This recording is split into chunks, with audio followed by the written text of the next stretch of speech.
قال انت وليدا خاني نعسرت 4 معلتي زرخست تخن يبل كاو قلت لخاني حنت قال نستيتي ورها بابا وي لما داديساتا مزمصا بوليك الحجزي ايسرحني بحالا طنت تعبسو تبايلو يصواع مالتي طنت تعبسو مالت ناي طنت زنبره حاتيات مالتي ناي طنت زنبره ناي دغ يخون ناي طيل يخون ناي باريت يخون ناي وانوس يخون ناي اخل مسوايت يخون እዚኦም ኩሎም ተሳዒሮም ያድልዮም ክርስቶስ ሲዕርዎ ማለት እዩ ምክንያቱ ናይ ብሉይ ኪዳን መስዋዕቲ ይሕልፉ ናይ ሐዲስ ኪዳን መስዋዕቲ ሰርዓልና እዩ ዝብል ስለ ቃሉ እግዚአብሔር አምላክ ዘኸበረ አብ ወወልድ ወመንፈስ ቅዱስ አሐዱ አምላክ እግዚአብሔር ቤተሰብ ነያደና ቅድስት ቅዱሳን ድንግል ማርያም ዝኾንኩም አፍቀርቲ እግዚአብሔር አምላክ ክሳብ ሰዓት እዚ ክሳብ ዘዕለት እዚ በሰላም አጽኒሑ نزعلت زياوين باريخو قديسو هيبو قالو نخن سمع زغبرلنا كبرن مسكانان እግዚአብሔር አምላክና ይሁን ናይሎም ማንቲ ካፕቴናይ በቀዳማይ ዝነበረ ሓደ ቪዲዮ ዝለቀቅናዮ ካው መሰረት በመግባሪና ክንማር እሱ ኻንታይ ዝብል ሐዲስ ኪዳንን ብሉይ ኪዳንን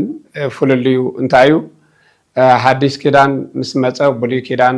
ተሳዒሩ ዲዩ ሐዲስ ኪዳን ኮብሎ ዝኻለ እንታይ ስለ ዝኾነ ወይ ከዓ ብሉይ ክበሃል ዝኽኣል እንታይ እንተይልና እዚ ንጹር ማለት እዩ ምክንያቱ እንታይ እንድሕራይልና ኻኒ ሐዲስ ተልዩ ብሉይ ኣሎ ማለት እዩ እዚ መግለጺ ብርሃን ተልዩ ጸልማት ኣሎ እዩ ነዊሕ ተልዩ ሓጺር ኣሎ እዩ ቀይሕ ተልዩ ጸሊም ኣሎ እዩ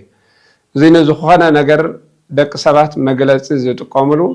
ሐዲስ ኪዳንን ብሉይ ኪዳንን ክብል ከሎ ብሉይ ኪዳን ማለት ዝኣረገ ኪዳን ኢሎም ዝወስድወለው ወይ ከዓ ዝተሰዓረ ኪዳን ኢሎም ዝወስድወለው ዝተሰዓሩለው ዘይተሰዓሩለው ሳቶም መነመን እዮም ዘይተሰዓሩ እቶም ዘይተሰዓሩ መንዮም እቶም ዝተሰዓሩ መንዮም ብሉይ ኪዳን ከአብ ሐዲስ ኪዳን የድል ዲዩ አያድልን ዲዩ መጽሐፍ ቅዱስ በከመይ ተመስሪቱ ስለ መጽሐፍ ቅዱስ ተመልከትና ብሉይ ኪዳንን ሐዲስ ኪዳንን እቲ ሐዲስ ኪዳን አብዚ ክርስቶስ ካብ ዝውለድ ምክንያቱ ሐዲስ ኪዳን ዝበሃል ካብ ኢየሱስ ክርስቶስ ይጅምር ማቴዎስ ወንጌል ምዕራፍ 1 ጀሚሩ ዘሎ ሐዲስ ኪዳን ይበሃል ስለዚ ብሉይ ኪዳን ካኒ ካብ መጀመርታ ማለት እግዚአብሔር አምላክ ሰማይን ምድርን ፈጠረ እንዳበለ ይገለጽ ማለት ወድ ሰብ ፈጠረ እንዳበለ ፍጥረታት ናይ ፍጥረታት እግዚአብሔር አምላክ የምጽ ስለዚ እዚያቶም ንምምላስ አብዛ ሐለፈ ምናልባሽ ኩላትና ተኻታተልና ያክንከውን ንኸሊና ሲያም ሓውና እንታይ ላምጽ ይኖሩ ስለ መጽሐፍ ቅዱስ መጽናዕቲ ሎማዓንቲ ብፉሉይ መደብ ክንነጋገሪና ሞ ንዝመጽ ዘሎ ተዳሊኹም ጽንሒሉ አው ብዙም ጾኻኒ እቲ መግለጽ ዝሃበሰ ዋላ እኳ አማና ይኹን ነታ አማናናትና ግን ከነፍልጦ ንሕና ግዴታና ኢና ማለት እዩ ምክንያቱ ብሉይ ኪዳን አያድልን እዩ ኣብዚ ሓለፈ ትምህርትና እንታይ ኢልና ነርና ብቻ ዝብል ዝጥቀምሉ ንሳቶም እዮም ምክንያቱ ኣብ መጽሐፍ ቅዱስ ወይ ሐዲስ ኪዳን ብቻ ተዘይኮይኑ 66 መጽሐፍ ቅዱስ ተዘይኮይኑ 81 መጽሐፍ ቅዱስ አያድልን እዩ 73 መጽሐፍ ቅዱስ አያድልን እዩ ዝብል ነዞም ነገራት እዚያቶም ክንማሃሪና መጽና ዘለና ስለዚ ካፕቴናይ በቀዳማይ ዝነበረት ምናልባሽ ኣብ ዝሓለፈ እንታይ ለነረ ቤተክርስቲያን ንኽንኣቱ ከለና ሰብኣይን ሰበይትን እንድሕርዳ ኮይኖም ድሕሪ ክንደይ መዓልቲ ካኣትውሎም ኣብ ዝብነሩ ንሳ ብኸመይ ኢና ክንርዳእ ዘለና እንድሕርዳ ኢልና ንቅዱስ ቁርባን ልክዕ ድሕሪ 2 መዓልቲ ክኸውን ከሎ ንቤተ ክርስቲያን ምእታውና ግን ሓጢያት ስለ ዝኾነ ድዩ ወይ ርክሰት ስለ ዘሎ ድዩ እንተይልና ብሐዲስ ኪዳን በዚ ናይ ሎማዓንቲ ንምሃሮ ግቡእ መልሲ ስለ ዝምልሰልና ንዑ ማለት እዩ ብሐዲስ ኪዳን ሰብኣይን ሰበይትን ወይ ድማ ህልመ ሌሊት እና ንጽውዑ ርክሰት ድዩ ኣይረክሰትን ድዩ ንዝብል እዚኦም ክርኢና ማለት እዩ ክሳብ መወዳእታ ንካታተል ነዚ ቻናል እዚ ካኒ ሳብስክራይብ እንዳገበርና ናብ ካልእ ሸር እንዳገበርና ከምንም በላይ ጊዜ ሰዓት ወይ አይኑርየኒና ክንካታተሎ ለና ማለት እዩ ሳብስክራይብ ገርና ተሚልና መሕላፍ ዘይኮነ ክሳብ ዝውድ እቲ ትምህርቲ ስጋብ መወዳእታ ክንሰማዕ ክንከላለና ስለዚ ናብቲ ቀጠታ ናብቲ ናይሎም ማዓንቲ ዘሎ መደባት ከብለኩም ብሉይ ኪዳን በሐዲስ ኪዳን ሙታስ ዝኾኑ መነመን እዮም ምክንያቱ ሙታት ማለት ዝሞተ ሕጊ ዘይሰርሕ ሕጊ ሕጂ ነዚኦም ንሳቶም ናይ ብሉይ ኪዳን ዝነበረ ሕጊ ኣብ ሐዲስ ኪዳን ምንም ክሰርሕ ኣይከኢልን እዩ زبلو أنا بزي مسرت نحنا خاني بتكريستيان ناخه كمي عينة مصحف قدس يا تقبل انتلنا 81 مصحف قدس يوم يتقبل نعم زرزرهم كنم صوم زي كنا بتقلل زبلاجين زنايلهم معنت نملسو انتلنا اتوم زموت حق مانيوم اتوم هيوان زخونه مانيوم مخنياتو زموت تخوينو زموت سب ايغلغلني زموت حق زبحالو مانيوم ويكا زتمحيش حقي مخنياتو بولي كيدان قبلو زخاله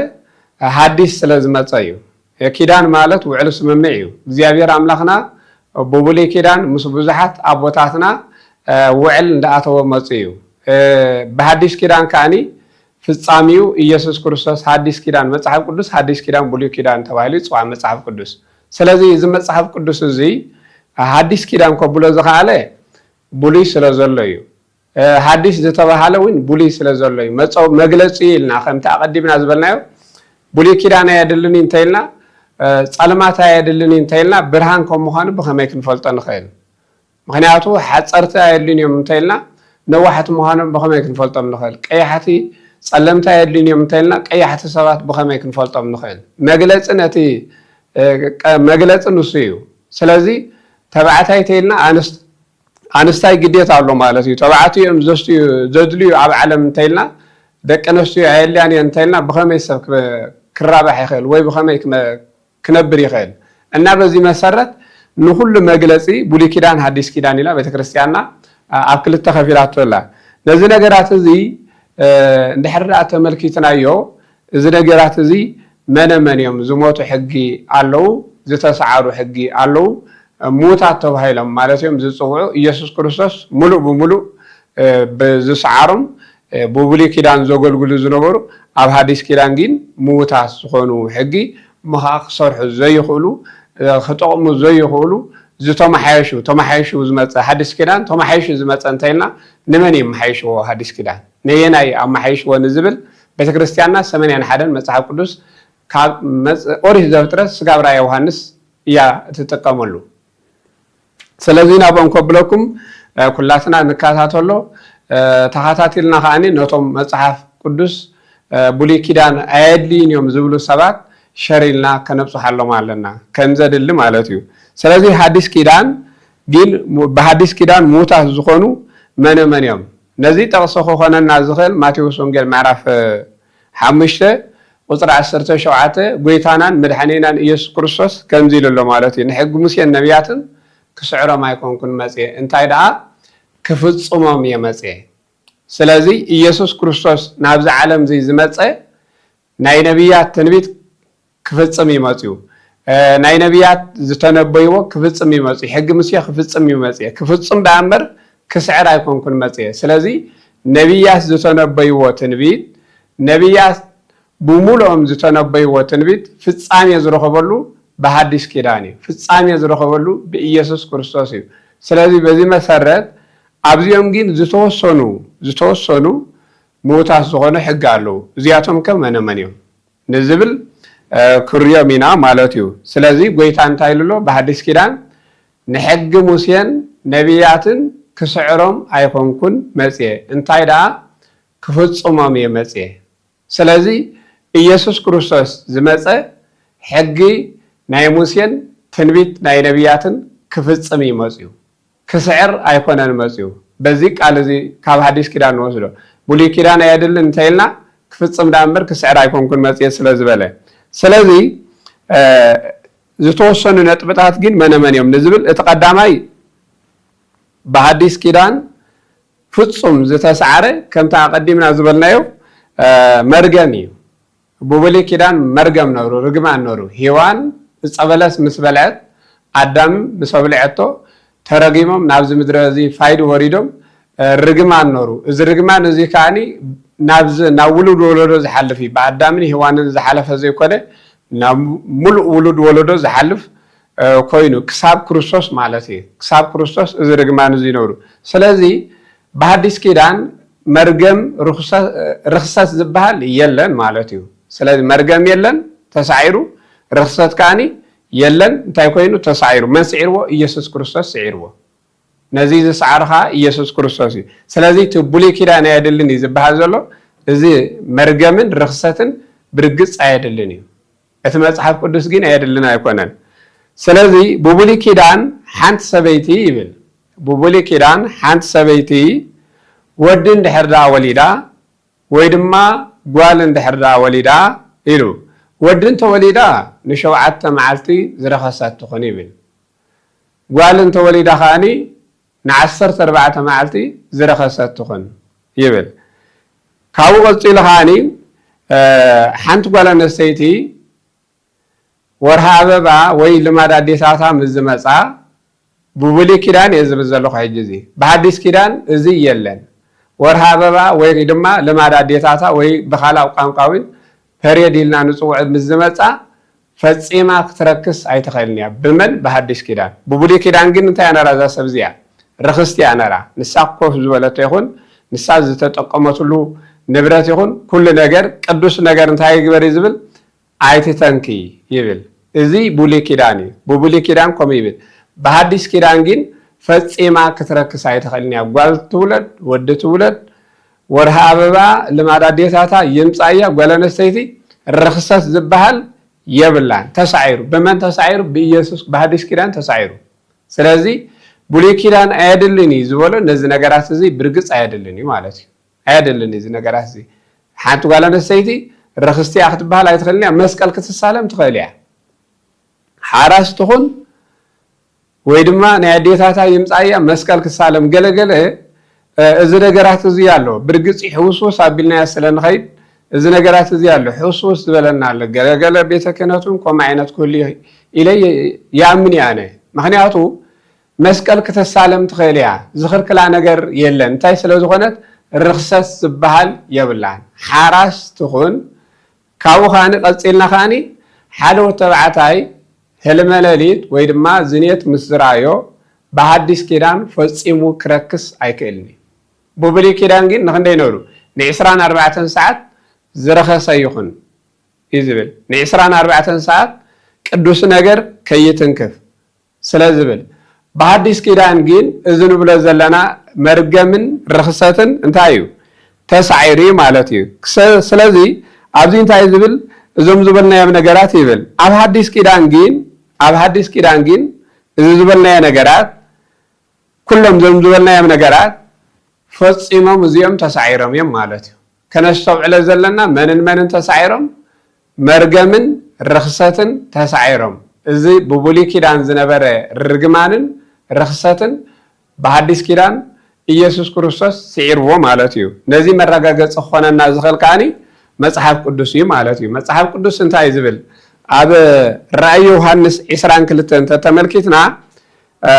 እዚ ቃል እዚ ቁጥር 3 ከም ዝብል መርገም ዝበሃል የለን ርክሰት ዝበሃል የለን ኢሉ መርገም የለን ርክሰት ካኒ የለን ኢሉ ስለዚህ ኣብ ሐዲስ ኪዳን እንታይ ኢሉ ራእይ ዮሐንስ መርገም የለን ርክሰት ካኒ የለን ኢሉ ስለቃሉ እግዚአብሔር አምላክ ዝኸበረን ዝተመስገነን ይኹን ብድጋሚ ዝኸበረን ዝተመስገነን ይኹን እቲ ቀዳማይ ዝተሰዓረ እዚ እዩ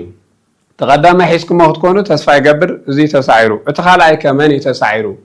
መን ይስዒርዎ ነናይ ይስዒርዎ ጎይታ እንድሕር ኢልና ካኒ እቲ ካልኣይ ካኒ ናይ ሰይጣን ማእሰርቲ ማለት ናይ ዲያብሎስ ማእሰርቲ ንደቂ ሰባት ኣብ ማህፀን ምክንያቱ ببولي كيدان ديابلوس بمنتهي أسرنا أنت نورو انتهينا خاني أما هتصني أسرنا نورو أبز ما هتصن زي تأثيرنا سلزنا برنا كابزي كاني ناس أوزينا مالتي بهدس كيدان يسوع كريستوس ناس أوزينا كميلو أوزينا نزبل زرزر كريمينا موداتا مالتيو بخمينا كنوز خيلنا كابزي نبلا زلنا كما أسرت ديابلوس بخمي كنوز خيلنا ديابلوس أسيرنا نورو ديابلوس بمهات أنجرو ما أسرت ديابلوس ناس أوزينا سلازي زي كأنت هيكوينو بهدس كيدان تسعيرو مالتيو سلازي سب كتصناس كله بهدس كيدان كولد كله كامناي ديابلوس ما أسرتي ناس أخوينو يولد ناس أخوينو يولد بخامي يسوع كريستوس سيرو ببولي كيدان جين سب كولد كله بناي ديابلوس ما أسرت تأثيري ولا بزيهم ببولي كيران زنبرا نفسات كلن نفسي الزات وزنبرا بملن نفسي اللي أتوانرن نفس مسموتات سجا مسموتات نفس نفسي التعطنا رابو ببولي كيران سلازي تخالعي كاني إذا حجزي أيسر رحني بحالا أنت تعبسو تبهيلو يتسوع مالتي أنت تعبسو مالت ناي أنت زنبرا حاتيات مالتي ناي أنت زنبرا بدل ويكا مرجم أنت مالت ناي مجمرتا مالتي أنت مالت عدامني هوانن يوم سلازي بزي مسرت ناي كروسوس ممصا سعير ويلو نزيز سعارو منيو ناي كروسوس نابز عالم زي ممصو كروسوس نزي نغرات زي مولو بمولو سعيرو كروسوس بخما يكسعرم ناي كروسوس ممصا زي سعارم نبولي كيدان منن يوم نزبلو እዞም ዝበልናዮም ነገራት ሰለስተ ነጥብ ኣለው ሳልሳይ ክርየና ምክንያቱ ናይ ክርስቶስ ምምፃ እስራት ካብ ማህፀን ስዒሩ ማለት እዩ እቲ ናይ መጀመርታ ናይ ክርስቶስ ምምፃ ዝሰዓሩ ምንታይ ክፅነስ ከሎ ሰብ ዝእሰር ዝነበረ ብዲያብሎስ በዚ ድማ ኣብ ማህፀን ዝነበረ ክርስቶስ ኣብ ማህፀን ብምሕዳሩ ኣብ ማህፀን ቅድስት ድንግል ማርያም ብምሕዳሩ ነቲ ብማህፀን ንእሰረሉ ዝነበርና ወይ ድማ ዝእሰሩሉ ዝነበሩ ደቂ ሰባት ብብሉይ ኪዳን ካብዚ ማእሰርቲ ናይ ዲያብሎስ ካብ ናይ ማህፀን ማእሰርቲ ናፃ ኣውፅየና እቲ ካልኣይ ክርስቶስ ምምፁ ኢሉ ክርስቶስ ምጥማቁ ዕዳ ደብዳቤና ደምሲስልና ማለት እዩ ምክንያቱ ኣብ ሩባ ዮርዳኖስ ኢየሱስ ክርስቶስ ምጥማቁ ዕዳ ደብዳቤና ደምሲስልና ዕዳ ኖርናይ ማለት እዩ ናይ ምንታይ ዕዳ ኖርና ናይ ሓጢያት ዕዳ ኖርና ዕዳ ደብዳቤና ሙሉእ ብሙሉእ ተቀዲዱ ኣብ ሩባ ዮርዳኖስ ካብኡ ቀፂልና ንሪኦ ክርስቶስ ኣብ መስቀል ምስቃሉ ድማ መርገም ሲዒርልና ማለት እዩ ክርስቶስ ዝፈፀመን ኣብ ማህፀን ኣብ ሩባ ዮርዳኖስ ኣብ መስቀል ክርስቶስ ሲኦል ወሪዱ ሞይቱ መቃብር ወሪዱ ነዘን ነገራት እዚኣተን ክፍፅም ከሎ እንታይ ሲዒሩ ኢልና ከነስተውዕለን ይግባአና ማለት እዩ ኣብ ማህፀን ምሕዳሩ ኣብ ማህፀን ቅድስት ድንግል ማርያም 9 ወርሕን 5 መዓልትን ምሕዳሩ እቲ ብማህፀን ዝነበረ መርገም ኣጥፊልና ማለት እዩ ኣብ ሩባ ዮርዳኖስ ብምጥማቁ ዕዳ ደብዳቤና ደምሲስልና ኢልና ኣብ መስቀል ብምስቃሉ መርገም ኣጥፊልና ማለት እዩ ምክንያቱ ወሰዓረ እምኔነ መርገመ ኢሉ ሊቁ ናይ ቤተክርስትያንና ቅዱስ ኤፍሬም ውን ገሊፁሎ ማለት እዩ ካባና መርገም እንታይ ገበረልና ኣርሓቀልና ኢሉ ስለዚ ብሕፅር ዝበለ ነዚ ይመስል ካልኣይ ክርስቶስ ኣብ ሲኦል ምውራዱ ከዓኒ ሞት ሲዒሩ ማለት እዩ ስለዚ ሞት ሲዒሩ ክንብል ከለና ሞተ ነፍሲ ሲዒሩ ሞተ ስጋ ኣይኮነን ሞተ ስጋ ኩላትና ክንመውት ኢና ብብሉይ ኪዳን ሞተ ነፍሲ ኖሩ ማለት እዩ ሞተ ስጋ ሞተ ነፍሲ ርደተ መቃብር ርደተ ገሃነም ኖሩ በዚ መሰረት በሐዲስ ኪዳን ግን እዞም ንብሎም ዘለና ሙሉእ ብሙሉእ እንታይ ኮይኖም እዮም ተሳዒሮም እዮም ማለት እዩ ክርስቶስ መቃብር ምውራዱ ከዓ ሙስና መቃብር ኣጥፍዩ ሙስና መቃብር ማለት ብብሉይ ኪዳን ሰብ ብመቃብር ገይሩ ናብ ሲኦል ይወርድ ነሩ ስለዚ ክርስቶስ ከዓኒ ብመቃብር ጌርና ናብ ሲኦል ንወርደሉ ዝነበርና ነዚ ከዓ ሙሉእ ብሙሉእ ክርስቶስ እንታይ ገርዎ በሐዲስ ኪዳን ስዒርዎ ስለዚ እቶም ተሰዓሩ ነገራት ምፍላጥ ይግብኦ እቲ ካልእ ግን ሙሉእ ብሙሉእ ኣይተሰዓረን ማለት እዩ ብሉይ ኪዳን የድልን ዘይኮነ ሙሉእ ብሙሉእ የድሊ እዩ እቲ ሳልሳይ ዝተሰዓረ ግዝረት እዩ ማለት እዩ ስለዚ ቀንዲ ከነስተውዕሎ ዝግባአና ኣብዚ እዩ ግዝረት ብብሉይ ኪዳን ከም ሓደ ሕጊ እዚ ሕጊ እዚ ከዓኒ ንኣመንቲ ናይ እግዚኣብሔር ህዝቢ ተባሂሎም ዝፅውዑ መለለይኦም ምልክቶም ግዝረት ኖሩ በሐዲስ ኪዳን ግን ግዝረት ፍጹም ኣይሰርሕን እዩ ሐዋርያ ጳውሎስ ብተደጋጋሚ ኣብ ገላትያ መልእኽቱ ነዚ ቃላት እዚ ማለት እዩ ብተደጋጋሚ ኣብ ሮሜ መልእኽቱ ገሊፁ ኣሎ ምግዛር ዘይምግዛር ፍጹም ዝጠቅም ነገር ኣይኮነን ኢሉ እንታይ ይጠቅመና ኢሉ ታተጠቅም እንታይ እንድሕር ኢልና ከዓኒ ከርያይና ማለት እዩ ኣብ ክንዲ ግዝረት ዳኣኒ ግዝረት ተሳዒሩ ግዝረት ኣየደልን ምክንያቱ ገለገለ ቤተ ክህነት ሓደ ህፃን ክጥመቅ ከሎ እንታይ ንብል ኢና ከይተገዘረ ክጥመቅ ኣይክእልኒ ንብል ኢና ምንም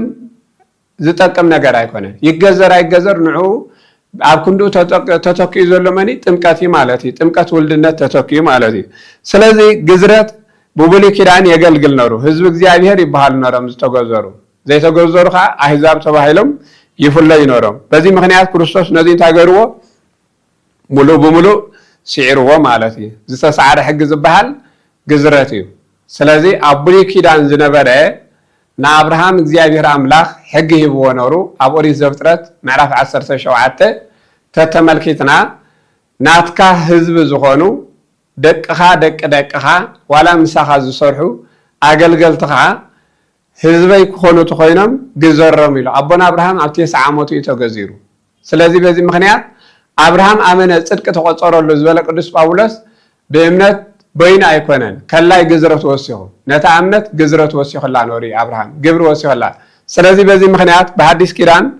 እዚ ሙሉእ ብሙሉእ እንታይ ኮይኑ ተሳዒሩ መተካእታ ናቱ መን መጽዩ ንዝብል ካኒ ጥምቀት መጽዩ ማለት እዩ ምክንያቱ በሐዲስ ኪዳን ዝሰርሕ ጥምቀት እዩ ብብሉይ ኪዳን ዝሰርሕ ዝነበረ ሕጊ ግዝረት እዩ ግዝረት በሐዲስ ኪዳን ፍጹም ሙሉእ ብሙሉእ እንታይ ኮይኑ ተሳዒሩ ኣየድልን እዩ ማለት እዩ ተተሳዒሩ ዝሞተ ሕጊ ምንም ክሰርሕ ኣይክእልን እዩ ክርስቶስ ስዒርዎ እዩ ነዚኦም ብሉይ ኪዳን ኣየድልን ዝብሉ ነዚ ነገራት እዚኦም ስለዚ ነቲ መጽሓፍ ቅዱስ ግን ኣይኮነን ምክንያቱ እዞም ዝበልናዮም ነገራት እዚኣቶም ነዚ ከዓኒ ማርቆስ ወንጌል ምዕራፍ 16 ቁፅሪ 16 እንታይ ኢሉ ኣሎ ዝኣመነን ዝተጠመቐን እንታይ ክኸውን እዩ ክድሕን ኢልዎ ዝኣመነን ዝተጠመቐን ክድሕን እዩ ሐዋርያ ጳውሎስ ኣብ ኤፌሶን ምዕራፍ 4 ቁፅሪ 5 እውን ሓንቲ ጥምቀት ሓደ ጎይታ ሓንቲ እምነት ኢሉ ገሊጹ ኣሎ ስለዚ ጥምቀት ሓንቲ እያ ኢሉ ጎይታ ከዓ ሓደ እዩ እምነት ከዓ ሓንቲ እያ ኢሉ ገሊጹ ኣሎ ማለት እዩ ስለዚ በዚ መሰረት ክርስቶስ ነዚ ዝበልናዮ ግዝረት ሙሉእ ብሙሉእ ስዒርዎ ኣሎ በሐዲስ ኪዳን ኣመንቲ ዝበሃሉ ዝተጠመቑ እዮም ወይ ድማ ኦርቶዶክስ ኢልና ንጽውዖ ኦርቶዶክስ ኣመንቲ ዝበሃል ዝተጠመቑ እዮም ዘይተጠመቐ እምነት ዝበሃል የብሉን ማለት እዩ ወዲ እግዚአብሔር ክበሃል ውሉድ እግዚአብሔር ብብሉይ ኪዳን ህዝቢ እግዚአብሔር ተባሂሎም ይጽውዑ ነሮም በሐዲስ ኪዳን ከዓኒ ደቂ እግዚአብሔር ኣምላኽ ተባሂልና ንጽዋዕ ደቂ ክንከውን ተኮይና ግን እቶም ዘይኣመና ዘለና እንታይ ክንገብር ይግባአና ክንጥመቕ ይግባአና ከይተጠመቕና ደቂ እግዚአብሔር ኣምላኽ ክንበሃል ኣይንኽእልን ሓደ ሰብ ከይተወለደ ወዲ ገለ ክብል ኣይክእልን ማለት እዩ ስለዚ ነዚ ስለዝኾነ ብብሉይ ኪዳን ዝነበሩ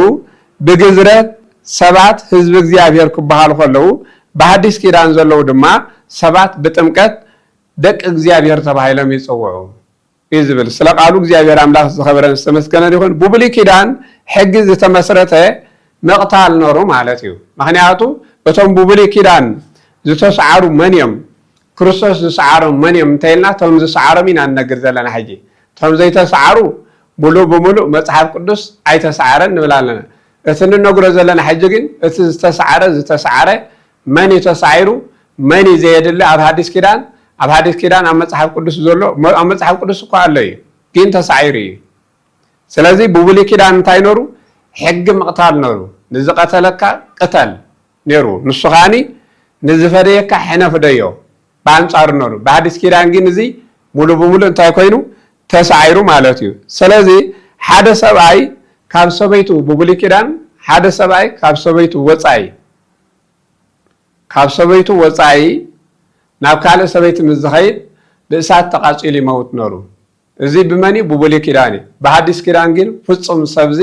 ብእሳት ተቃጺሉ ክመውት ኣይክእልኒ ብኸመይ ዳ እንተኢልና ብንስሓ ሓንቲ ሰበይቲ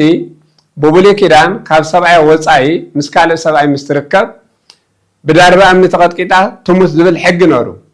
እዚ ብመን ብብሉይ ኪዳን በሐዲስ ኪዳን ግን ብዳርባ እምኒ ተቐጥቂጣ ትሙት ዝብል ሕጊ ተሳዒሩ ማለት እዩ